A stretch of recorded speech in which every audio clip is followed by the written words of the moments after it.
നമ്മൾ ഇന്ന് ഫസ്റ്റ് ചാപ്റ്ററിന്റെ അതായത് പ്രൊട്ടക്ടേഴ്സ് ഓഫ് ബയോസ്ഫിയറിന്റെ ലാസ്റ്റ് ഒരു സെഷൻ, ഒരു കൺക്ലൂഡിങ് സെഷൻ എന്ന് വേണമെങ്കിൽ പറയാം. നമുക്ക് ക്വിക്കായിട്ട് ഈ ഒരു സെഷൻ നമുക്ക് കഴിഞ്ഞു പോകും. ഓക്കെ, നമുക്ക് ഇതൊരു കൺക്ലൂഡിങ് സെഷൻ ആണ്. ഓക്കെ, സോ ഈ സെഷനിൽ നമ്മൾ പറയാൻ പോകുന്നത് പ്ലാന്റ്സിന്റെ ഇമ്പോർട്ടൻസ് ആണ്. ഒറ്റയടിക്ക് പറയുകയാണെങ്കിൽ പ്ലാന്റ്സിന്റെ ഇമ്പോർട്ടൻസ് ആണ്. ഓക്കെ, നമ്മൾ ഓഷ്യനിലുള്ള പ്ലാന്റ്സിന്റെ ഇമ്പോർട്ടൻസ്, പിന്നെ നമ്മൾ പ്ലാന്റ്സ് ഏർത്തിന്റെ വെൽത്ത് ആണെന്ന് പറയുന്നു. അങ്ങനെ ഒരു ടോപ്പിക് വരുന്നുണ്ട്. അത് എന്തുകൊണ്ടാണ് ഏർത്തിന്റെ വെൽത്ത് ആണ് പ്ലാന്റ്സ് എന്ന് പറയുന്നത്? സോ അങ്ങനെയുള്ള കുറച്ച് ഒരു കൺക്ലൂഡിംഗ് ആയിട്ടുള്ള ഒരു ടോപ്പിക് നമുക്ക് ഈ ക്ലാസ്സിൽ ഡിസ്കസ് ചെയ്യാം. ചെറിയ ഷോർട്ട് ആയിട്ടുള്ള ഒരു സെഷൻ ആയിരിക്കും ഇത്. ഓക്കെ, സോ നമുക്ക് ഇവിടെ നിങ്ങൾക്ക് കാണാം, ഇതൊരു ഓഷ്യന്റെ ബെഡാണ്. ഓക്കെ, ഈ ഒരു ഓഷ്യനിൽ നിങ്ങൾക്ക് എന്തൊക്കെ ഓർഗാനിസംസ് നിങ്ങൾക്ക് കാണാൻ പറ്റും? എന്തൊക്കെ നിങ്ങൾക്ക് പെട്ടെന്ന് കാഴ്ചയിൽ നിങ്ങൾക്ക് കാണാൻ പറ്റാ? അതെ, കുറെ ഫിഷസിനെ നിങ്ങൾക്ക് കാണാം അല്ലേ? ഫിഷസിനെ കാണാം, പിന്നെ കുറച്ച് പ്ലാന്റ്സിനെ കാണാം. ഇനി നമുക്കൊന്നും കാണാൻ പറ്റാത്ത കുറെ മൈക്രോ ഓർഗാനിസംസ് കാണും, മൈക്രോബ്സ് കാണും അല്ലെ? പിന്നെ കുറെ ആനിമൽസ് ഒക്കെ കാണും. അങ്ങനെ ഒരുപാട് കാര്യങ്ങൾ നമുക്ക് ഓഷൻ ബെഡ് എടുത്ത് നോക്കിയാൽ നമുക്ക് കാണാൻ പറ്റും.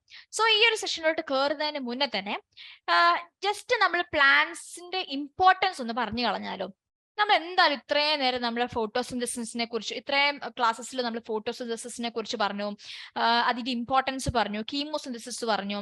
സോ ഇതെല്ലാം കഴിയുമ്പം നിങ്ങൾക്ക് ഒന്ന് ഒരു അനലൈസ് ചെയ്യാൻ വേണ്ടിയിട്ട് ഒന്ന് എന്തൊക്കെയാണ് പ്ലാന്റ്സിന്റെ ഇമ്പോർട്ടൻസ് എന്നൊക്കെ ഒന്ന് നമുക്ക് നോക്കാം.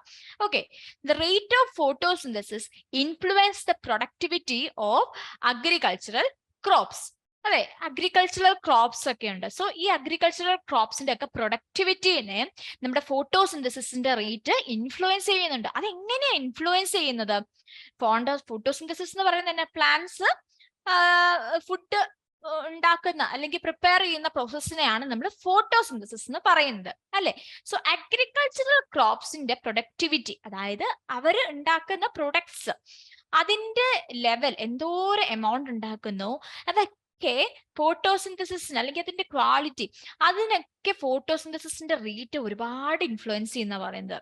ഫോട്ടോസിന്തസിസ് ഒരുപാട് കൂടുതലാണെങ്കിൽ, നന്നായിട്ട് നല്ല എഫിഷ്യന്റ് ആയിട്ട് ഫോട്ടോസിന്തസിസ് നടക്കുവാണെങ്കിൽ അതിന്റെ പ്രൊഡക്ടിവിറ്റി, അഗ്രികൾച്ചറൽ ക്രോപ്സിന്റെ പ്രൊഡക്ടിവിറ്റി എന്തായിരിക്കും, എങ്ങനെയായിരിക്കും, കൂടുവോ കുറയുവോ? ഫോട്ടോസിന്തസിസിന്റെ റേറ്റ് നല്ല എഫിഷ്യന്റ് ആയിട്ട് നടക്കുകയാണെങ്കിൽ ഇറ്റ് ഈസ് വെരി എഫിഷ്യന്റ്.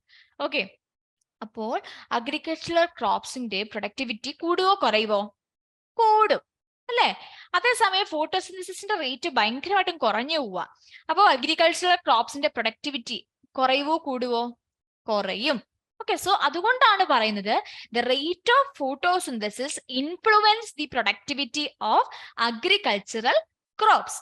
പിന്നെ അടുത്ത വേറൊരു ഇമ്പോർട്ടൻസ് ആണ്, it ensures that all living species have access to oxygen in the atmosphere. എല്ലാ ലിവിങ് ആയിട്ടുള്ള സ്പീഷീസിനും അറ്റ്മോസ്ഫിയറിൽ ഓക്സിജനോട് ആക്സസ് ഉണ്ട്. കാരണം എന്താ? പ്ലാന്റ്സ് എമിറ്റ് ചെയ്യുന്നത്, റിലീസ് ചെയ്യുന്നത് എന്താണ്? ഓക്സിജൻ. ഈ ഓക്സിജനാണ് ബാക്കി ഓർഗാനിസംസ് അപ്ടേക്ക് ചെയ്യുന്നത് അല്ലേ? നമ്മൾ ഓൾറെഡി പറഞ്ഞു കഴിഞ്ഞ കാര്യമാണ്. ഓർഗാനിസംസ് എടുക്കുന്നത് പ്ലാന്റ്സ് റിലീസ് ചെയ്യുന്ന ഓക്സിജൻ ആണ് അല്ലെ? അപ്പൊ ഈ ഫോട്ടോസിന്തസിസ് എന്ന് പറയുന്ന പ്രോസസ്സ് വഴി അവർ ഉറപ്പാക്കുവാണ് എല്ലാ ഓർഗാനിസത്തിനും, each and every living species they have access to oxygen. Okay, ഇനി it keeps the ecosystems oxygen and carbon dioxide levels in check, അല്ലെങ്കിൽ ബാലൻസ്. ഓക്സിജന്റെയും കാർബൺ ഡയോക്സൈഡിന്റെയും ലെവല് എക്കോസിസ്റ്റത്തില് ഓക്കെ ആണ്, പെർഫെക്റ്റ് ആണ് എന്ന് ചെക്ക് ചെയ്യുക, അല്ലെങ്കിൽ അതിന്റെ ബാലൻസ് കൺട്രോൾ ചെയ്ത് പോവുകയാണ് ഫോട്ടോസിന്തസിസ് എന്ന് പറയുന്ന പ്രോസസ്സ് ചെയ്യുന്നത്. ഇനി സപ്പോസ് കാർബൺ ഡയോക്സൈഡ് ലെവൽ കൂടുവാണ്, നമ്മൾ എപ്പോഴും പറയും, ഇപ്പോഴത്തെ കാലത്ത് നമ്മൾ എപ്പോഴും പറയും എന്തൊരു ചൂടാ, സഹിക്കാൻ പറ്റാത്ത ചൂടാന്ന് നമ്മൾ പറയും അല്ലെ? നമ്മൾ ഇപ്പൊ തന്നെ ഈ ഒരു ദിവസം തന്നെ നമ്മൾ പറയും, അയ്യോ സഹിക്കാൻ പറ്റുന്നില്ല ചൂട് എന്ന് പറയും അല്ലെ? അതൊരു ദിവസം 10 തവണ നമ്മൾ പറയും അല്ലെ? അത് എന്തുകൊണ്ടാ? ടെമ്പറേച്ചർ കൂടുക വല്ലാണ്ട് അല്ലെ? അത് എന്തുകൊണ്ടാ ടെമ്പറേച്ചർ കൂടുന്നേ? കാർബൺ ഡയോക്സൈഡിന്റെ ലെവൽ കൂടുന്നോണ്ടാ. എങ്ങനെയാ കാർബൺ ഡയോക്സൈഡിന്റെ ലെവൽ കൂടുന്നേ? നമ്മൾ ചെയ്യുന്ന കുറെ കാര്യങ്ങളുടെ ഫലമായിട്ടാണ് കാർബൺ ഡയോക്സൈഡിന്റെ ലെവൽ കൂടുന്നത് അല്ലെ? മനുഷ്യർ തന്നെയാണ് ഇതിനൊക്കെ കാരണം അല്ലെ? അങ്ങനെ കാർബൺ ഡയോക്സൈഡിന്റെ ലെവൽ കൂടുമ്പോൾ it will result in global warming. അതാണ് ഇപ്പോൾ സംഭവിച്ചുകൊണ്ടിരിക്കുന്നത്. ടെമ്പറേച്ചർ കൂടിക്കൊണ്ടിരിക്കുന്നതിന്റെ കാരണം അതാണ്. ഓക്കെ, സോ എപ്പോഴും നമ്മൾ പ്ലാന്റ്സ് നടണം എന്ന് പറയുന്നത് അതുകൊണ്ടാ. ഫോട്ടോസിന്തസിസ് നടക്കണം. അങ്ങനെ ഓക്സിജൻ കാർബൺ ഡയോക്സൈഡ് ലെവൽ നമ്മൾ മെയിൻറ്റെയിൻ ചെയ്ത് കൊണ്ടുപോകണം. ഓക്കെ, സോ അതൊരു ഇമ്പോർട്ടൻസ് ആണ്. Now plants are the source of fossil fuels. Fossil fuels ഒക്കെ ഉണ്ട്. ഫോസിൽ ഫ്യൂവൽസിന്റെ ഒക്കെ ഒരു സോഴ്സ് പ്ലാന്റ്സ് ആണ് നമ്മൾ പറയും. അതെ, so these are the main utmost importances of photosynthesis. ഈ ഒരു ചാർട്ട് നിങ്ങൾക്ക് കാണുമ്പോൾ നിങ്ങൾക്ക് എന്താ മനസ്സിലാവുന്നത്? ഇത് ഓഷ്യൻ ആണ്, ഓഷ്യനിൽ നടക്കുന്ന കാര്യമാണിത്.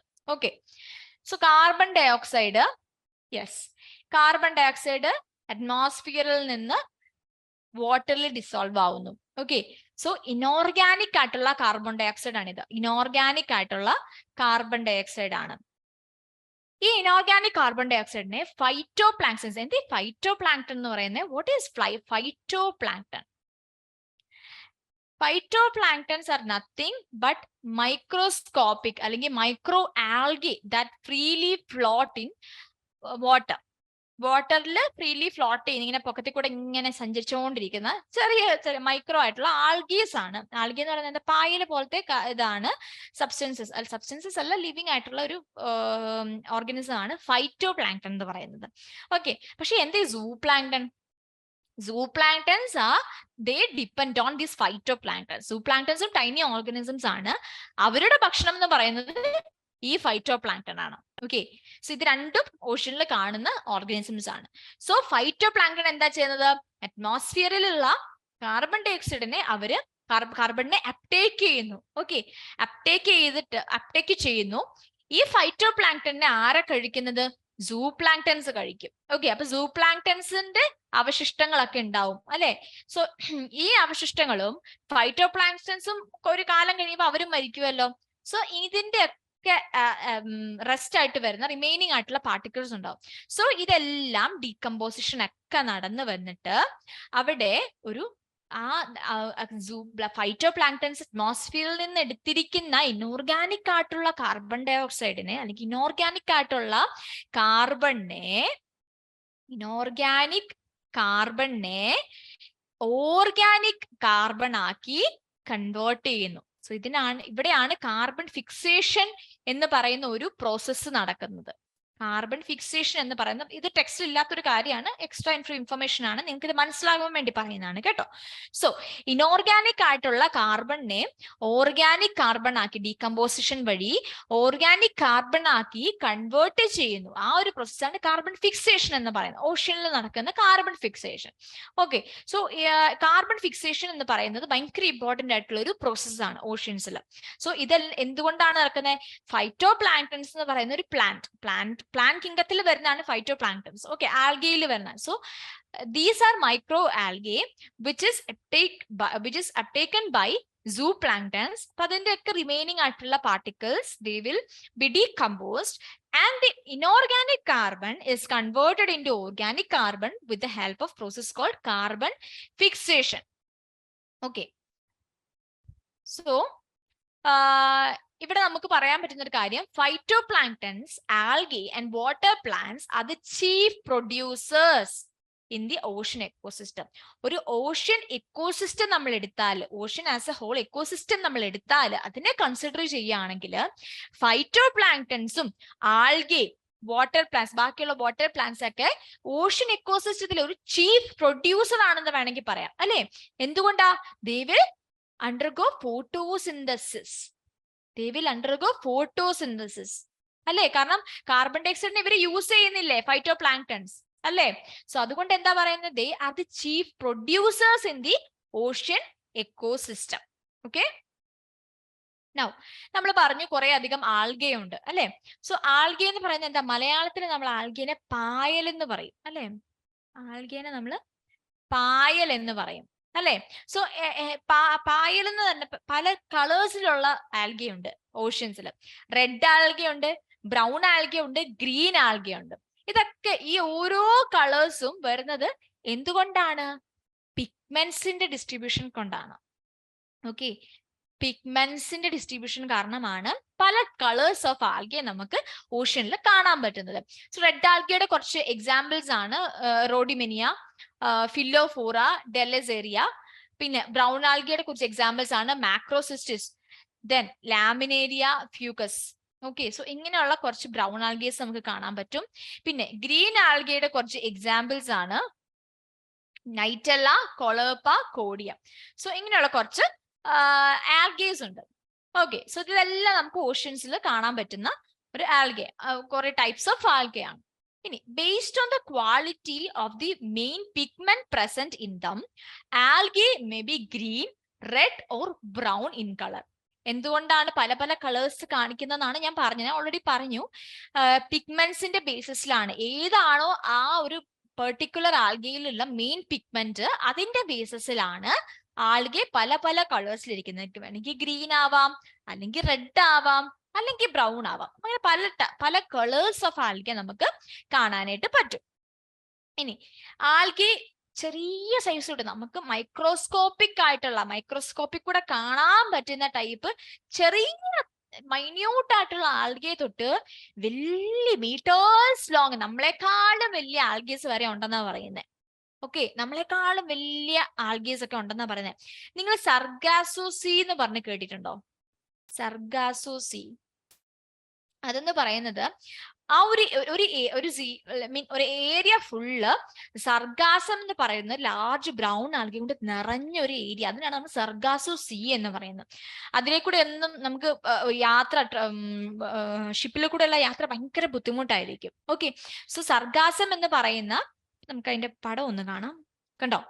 ഇതിലെ കൂടെയൊക്കെ ഭയങ്കര ഒരു സീയുടെ ഒരു ഏരിയ ആണത് അല്ലെ, ഒരു റീജിയൻ ആണത് അല്ലെ. അവിടെ ഫുള്ള് സർഗാസം നിറഞ്ഞു നിൽക്കുവാണ്.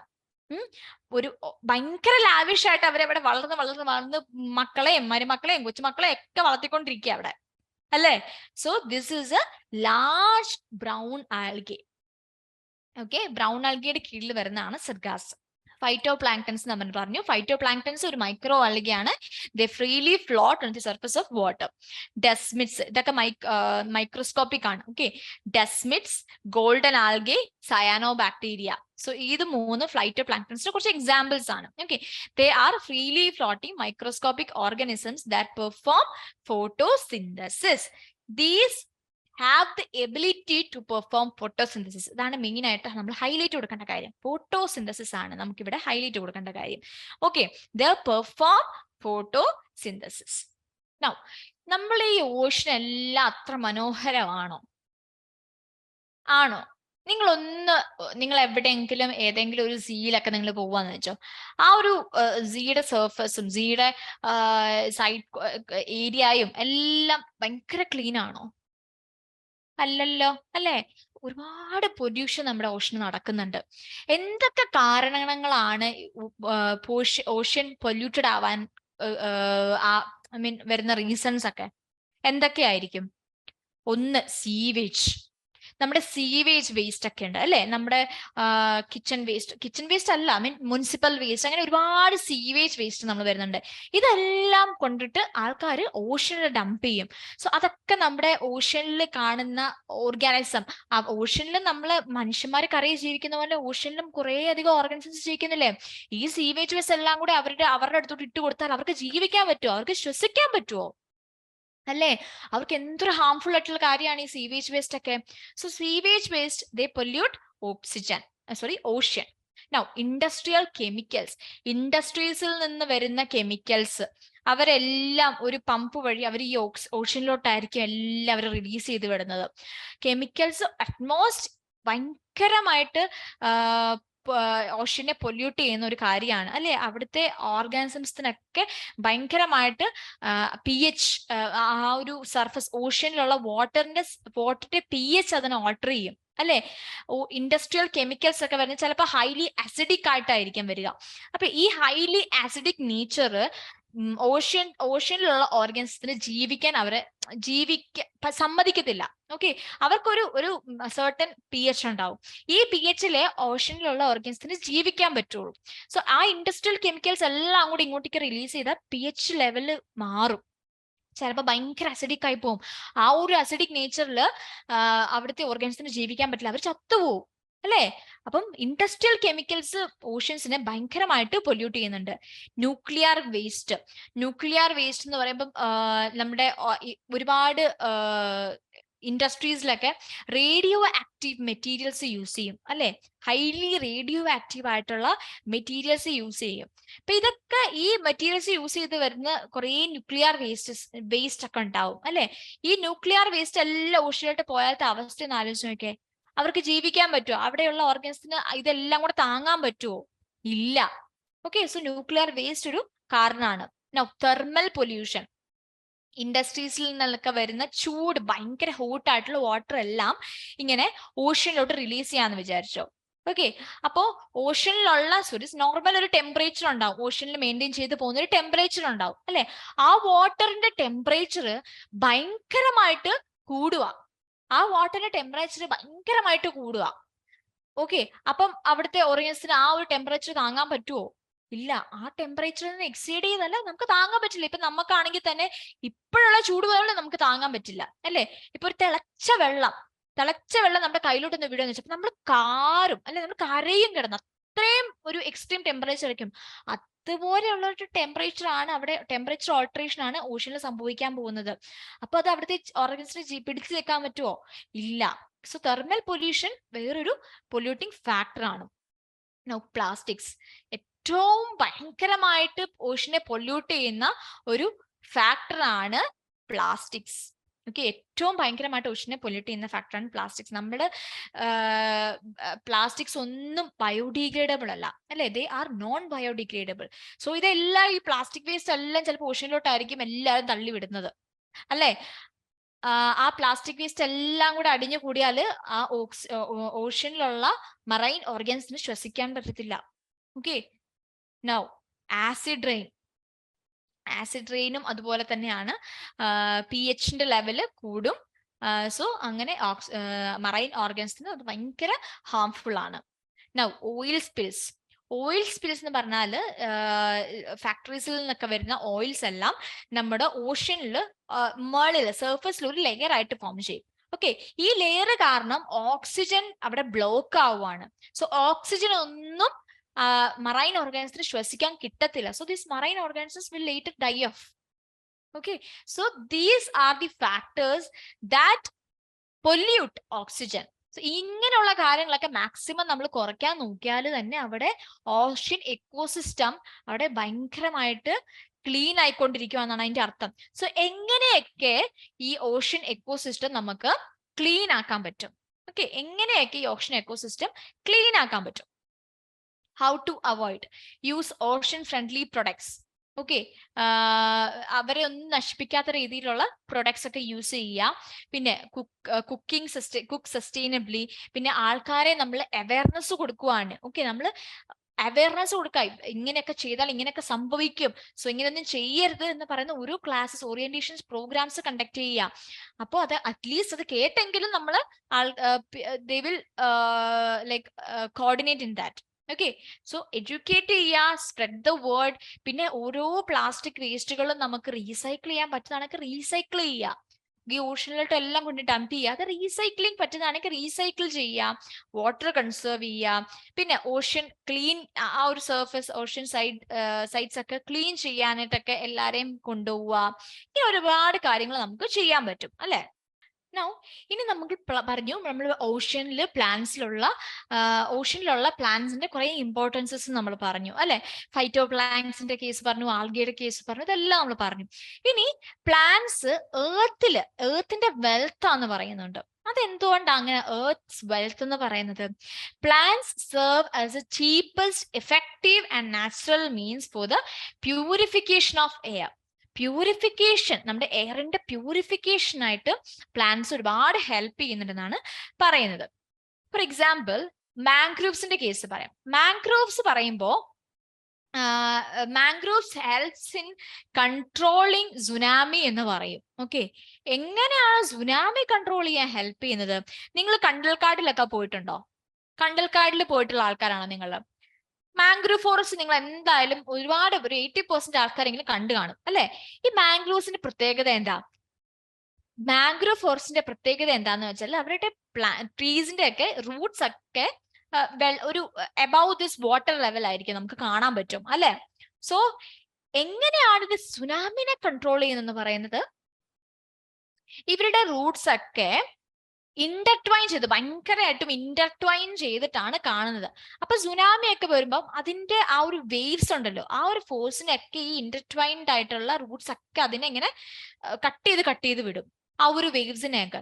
സോ അങ്ങനെയാണ് ഇത് സുനാമിനെ കൺട്രോൾ ചെയ്യുന്നു എന്ന് പറയുന്നത്. So okay, so mangroves helps in controlling tsunami waves. Okay, now vetivers എന്ന് പറയുന്ന ഒരു പ്ലാന്റ് സ്പീഷീസ് ഉണ്ട്, വെറ്റിവേഴ്സ്. ഓക്കെ, ഈ വെറ്റിവർ എങ്ങനെയാണ് പ്യൂരിഫൈ ചെയ്യാന്ന് വെച്ചാല് ദേ വിൽ അബ്സോർബ് ചില കെമിക്കൽസ് അല്ലെങ്കിൽ ഹെവി മെറ്റൽസ് അല്ലെങ്കിൽ പൊല്യൂട്ടൻസിനെയൊക്കെ അവര് അബ്സോർബ് ചെയ്യും. അങ്ങനെ അവർ പ്യൂരിഫൈ ചെയ്യാണ് ചെയ്യുന്നത്.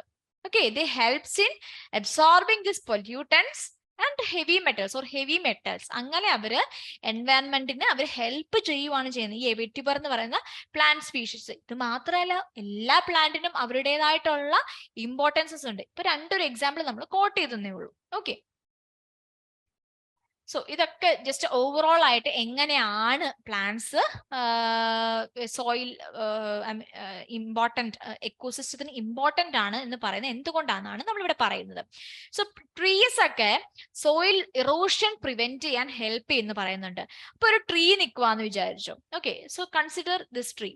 ഈ ട്രീയുടെ ചുറ്റും നമുക്ക് കുറെ മണ്ണുണ്ട് അല്ലെ? ഈ മണ്ണൊക്കെയാണ് ട്രീനെ അങ്ങനെ അപ്രൈറ്റ് സ്ട്രെയിറ്റ് ആയിട്ട് പിടിച്ചു നിർത്താൻ ഹെൽപ്പ് ചെയ്യുന്നത് ഈ മണ്ണല്ലേ? അല്ലെ? മണ്ണോട് ചേർന്ന് നിൽക്കുന്ന ഈ റൂട്ടല്ലേ? അല്ലെ? സോ സോയിൽ ഇറോഷൻ എന്ന് പറഞ്ഞാൽ എന്താ? സർഫസ് സോയില് ഒഴുകി പോകുന്നതിനാണ് സോയിൽ ഇറോഷൻ എന്ന് പറയുന്നത്. സോ ഈ ഒരു ട്രീ ഇവിടെ ഉണ്ടെങ്കിൽ ആ ട്രീനെ ചുറ്റിപ്പറ്റി ഒരുപാട് സോയിൽ ഇവിടെ ഉണ്ടാവും അല്ലെ? അപ്പം ദേ ഹോൾഡ് ദി സോയിൽ ടുഗെദർ. അതുകൊണ്ട് തന്നെ വെജിറ്റേഷൻ അല്ലെങ്കിൽ ട്രീസ് ഒക്കെ അവര് സോയിൽ ഇറോഷൻ പ്രിവെന്റ് ചെയ്യുന്നതാ പറയുന്നത്. They prevent soil erosion. Okay, they prevent this soil erosion. മനസ്സിലായോ? So vegetation it absorbs the energy of falling റെയിൻ്റെ എനർജി അബ്സോർബ് ചെയ്യുന്നുണ്ട്. And then they protect soil. Okay, it helps to maintain absorbing capacity, slows the velocity of runoff and acts as a filter to catch sediment. ഈ ചെറിയ grasses ആണെങ്കിൽ പോലും, ചെറിയ vegetation ആണെങ്കിൽ പോലും ഓരോ മൺതരികളെ അവർ പിടിച്ചു നിർത്തുവാണ് ചെയ്യുന്നത്. സോയിൽ ഇറോഷനൊക്കെ അവർ പ്രിവെന്റ് ചെയ്യുകയാണ് ചെയ്യുന്നത്. Deep Roots help hold and stabilize bank materials, ties soil layers together. ഈ ഡീപ് റൂട്ട്സ് ഒക്കെ എല്ലാ layers of റൂട്ട്സും ഹോൾഡ് ചെയ്ത് പിടിച്ചു നിർത്താൻ ഹെൽപ്പ് ചെയ്യും. സ്ട്രബ് റൂട്ട്സ് ദേ ഹോൾഡ് സർഫസ്. സ്ട്രബ് എന്ന് പറഞ്ഞാൽ കുറച്ചുകൂടി ചെറിയ പ്ലാന്റ്സ് ആണ് അല്ലെ? അപ്പോ അതിന്റെ റൂട്ട്സ് ഒക്കെ സർഫസ് സോയിലിനെയൊക്കെ ഹോൾഡ് ചെയ്ത് നിർത്താനായിട്ട് ഹെൽപ്പ് ചെയ്യും. Okay, then removes evapotranspiration from foliage. Transpiration എന്ന് പറയുന്നത് എന്താണ്? What is transpiration? ട്രാൻസ്പിറേഷൻ എന്ന് പറയുന്ന പ്രോസസ്സ് നിങ്ങൾ എല്ലാവരും പഠിച്ചിട്ടുണ്ടായിരിക്കും അല്ലെ? ലീവ്സിൽ കൂടെ വാട്ടർ വേപ്പർ പോകുന്നതിനെയാണ് അല്ലെങ്കിൽ റിലീസ് ചെയ്യുന്നതിനാണ് ട്രാൻസ്പിറേഷൻ എന്ന് പറയുന്നത്. ഓക്കെ, സോ ഈ ട്രാൻസ്പിറേഷൻ എങ്ങനെയാണ്? ഇത് removes water from soil. Water, excess ആയിട്ടുള്ള വാട്ടർ, പ്ലാന്റ്സിന് ആവശ്യമായിട്ടുള്ളതൊക്കെ കിട്ടിക്കഴിഞ്ഞാൽ എക്സസ് ആയിട്ടുള്ള വാട്ടറിനെ അവര് അറ്റ്മോസ്ഫിയറിലോട്ട് വിടുവാണ് ചെയ്യുന്നത്. ആ ഒരു പ്രോസസ്സാണ് ട്രാൻസ്പിറേഷൻ. ഓക്കെ, അങ്ങനെ ആ സോയിലിനെ ഒരുപാട് വെറ്റായിട്ട് നിർത്താതെ അത്യാവശ്യം നല്ലൊരു ഡ്രൈ ആയിട്ട് നിർത്തി ആ സോയിൽ പാർട്ടിക്കിൾസിനെ എല്ലാം ടൈറ്റ് ആയിട്ട് പിടിച്ചു നിർത്തുവാണ് ചെയ്യുന്നത്. ഓക്കെ, സോ ഇത്രയുമാണ് importance of plants in ecosystem. എല്ലാവർക്കും മനസ്സിലായെന്ന് വിശ്വസിക്കുന്നു കേട്ടോ. സോ ഇതിന്റെ ജസ്റ്റ് ഒന്ന് ഓവറോൾ പറയാം. Oxygen in the atmosphere is obtained through photosynthesis. About 70 to 80% of oxygen in the atmosphere is contributed by algae and phytoplanktons present in the sea. അറ്റ്മോസ്ഫിയറിലുള്ള ഒരു 70 to 80% ഓക്സിജനും contribute ചെയ്യുന്ന ആരാ? സീയിൽ കാണുന്ന ആൽഗയും ഫൈറ്റോപ്ലാങ്ക്ടൺസും ആ അല്ലേ? നമ്മൾ പറഞ്ഞു ഫൈറ്റോപ്ലാങ്ക്ടൺസിന്റെ അലിഗയുടെ ഒക്കെ ഇമ്പോർട്ടൻസ് നമ്മൾ പറഞ്ഞു. ഇനി various factors that pollute oceans R sewage, industrial chemicals, nuclear waste, thermal pollution, plastics, acid rain, oil spills, etc. Now, mangrove help in controlling tsunami. To some extent, bamboo forests, reed, vetiver, lemongrass, etc. protect the river banks from collapsing during flood. And also it helps in the purification. Okay. Now, trees and bushes in mountains and hills prevent soil erosion. നമ്മൾ പറഞ്ഞു plants എങ്ങനെയാണ് soil erosion prevent ചെയ്യുന്നത് നമ്മൾ പറഞ്ഞു അല്ലേ? So മൗണ്ടൻസിലും ഹിൽസിലും ഒക്കെ ഉള്ള ട്രീസും ബുഷസും ഒക്കെ they help in preventing the soil erosion and landslide. So ഇതൊരു ചെറിയൊരു സെഷൻ ആയിരുന്നു. ഈ സെഷനിൽ നമ്മൾ പ്ലാന്റ്സിന്റെ എക്കോസിസ്റ്റത്തിലുള്ള പ്ലാന്റ്സിന്റെ ഇമ്പോർട്ടൻസ് നമ്മൾ പറഞ്ഞു. So thank you so much. Manorama Horizon, learning made simple.